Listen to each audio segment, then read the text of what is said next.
Hello friends, तो चलिए आज की स्टोरी स्टार्ट करते हैं। बूढ़ी माँ की हार्ट टचिंग स्टोरी। 5 वर्ष की उम्र से ही सुलोचना देवी की याददाश्त काफ़ी कमज़ोर होती जा रही थी। उन्हें रोज़मर्रा की चीज़ें भी याद ना रहती, लेकिन जो हमेशा याद रहता था वो था उनका बेटा। दिन हो या रात हो, एक पल भी ऐसा ना होता जब उन्हें अपने बेटे की याद ना आती थी, जो साल भर में एक आध बारी अपनी माँ को फ़ोन कर लिया करता था और 2 मिनट से ज़्यादा बातें भी नहीं किया करता था। फिर भी ये बूढ़ी माँ टकटकी लगाए अपने बेटे का इंतज़ार करती रहती। एक दिन बेटे का विदेश से फ़ोन आया।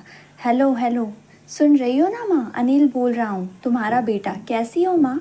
मैं ठीक हूँ बेटा। बहू मेरा पोता कैसे हैं? सब अच्छे हैं माँ। मैं अगले हफ्ते गाँव आ रहा हूँ माँ तुम्हें लेने। अब हम साथ में लंदन में रहेंगे माँ। तुम्हारी बहू कह रही थी माँ को यहाँ लेकर आओ, बेचारी अकेली वहाँ परेशान होती होगी, बेटे ने कहा। माँ की बूढ़ी सूखी आंखें आंसुओं से भीग गई। उसके कमज़ोर शरीर के नस नस में खुशी की लहर दौड़ गई। बेटे और बहू का अपने प्रति प्रेम देखकर माँ का मन खुशी से भर आया।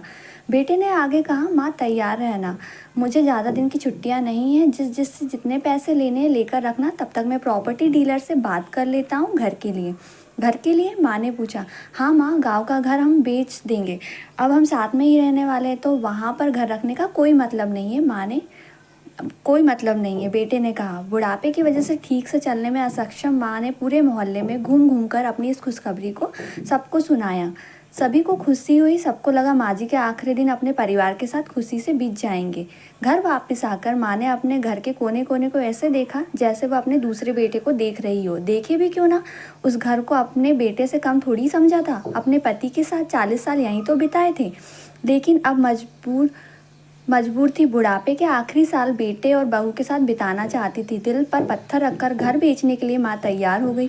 आनन फानन बेटे ने घर को आधे दामों पर बेच दिया। माँ ने ज़्यादा नहीं, लेकिन जिन चीज़ों से दिल लगा था उन चीज़ों को समेटा और बेटे के साथ टैक्सी में बैठकर एयरपोर्ट के लिए चली गई। एयरपोर्ट पर आकर बेटे ने माँ से कहा, माँ तुम यहाँ बेंच पर बैठो, मैं सामान के साथ बोर्डिंग पास की जांच करा कर आता हूँ। वहाँ वक्त लगता है और खड़ा रहना पड़ता है। तुम्हें तकलीफ होगी, तुम यहाँ आराम करो। मैं यूँ गया और यूँ आया।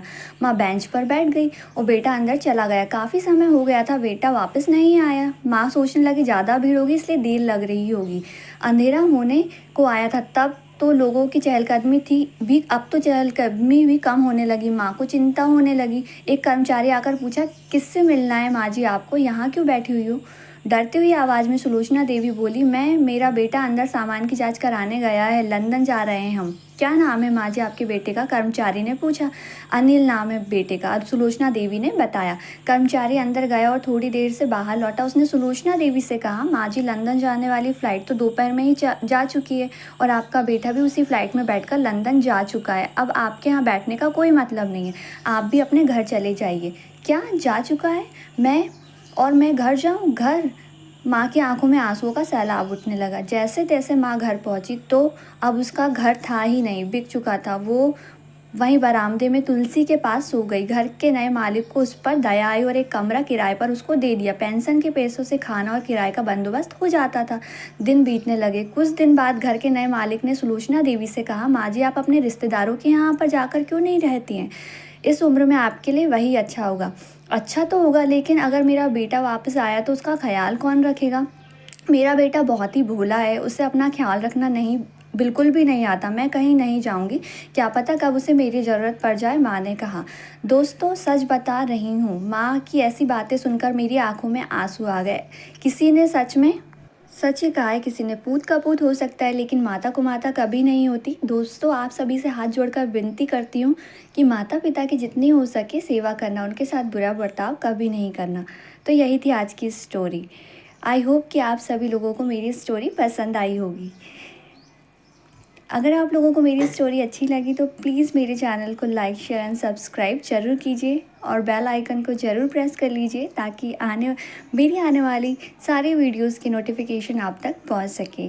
Thank you.